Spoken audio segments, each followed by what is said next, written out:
On Saturday, the Odisha administration confirmed an outbreak of avian influenza in Mundamba village of Khorda district, weeks after a poultry scare in Puri's Delang block had raised alarm. Samples sent to the National Institute of High Security Animal Diseases in Bhopal tested positive for the H5N1 virus or avian influenza. In response, authorities have launched a massive containment and culling operation. In Khorda district, recently sample had been sent to Nishad Bhopal and found confirmed for avian influenza at Munda Ambo. In that farm, the capacity was at 12,000 and culling was performed for 4,507. Uh, then within 1 kilometer radius, culling operation is going on.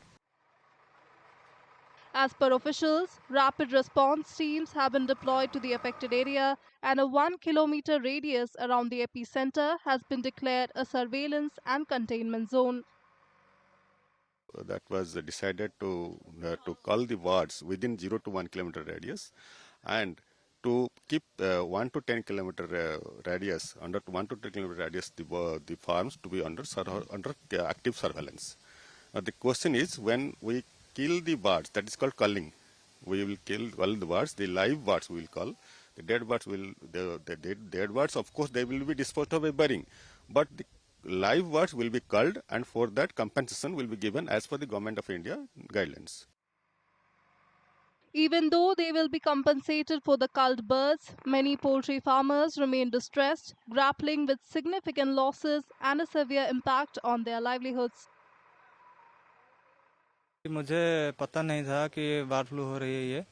मेरा बहुत दुख लगा कि मेरा farm bird flu हो गया है, तो मेरा बहुत नुकसान हो चुका है। फिर भी गवर्नमेंट तो मुझे कुछ देते हैं, लेकिन बहुत दुख हो रहे और बहुत नुकसान भी हो रहे हैं। The scare has had a cascading impact on Odisha's poultry economy, with chicken prices plummeting. In contrast, demand for fish and seafood has surged as people increasingly prefer them over chicken.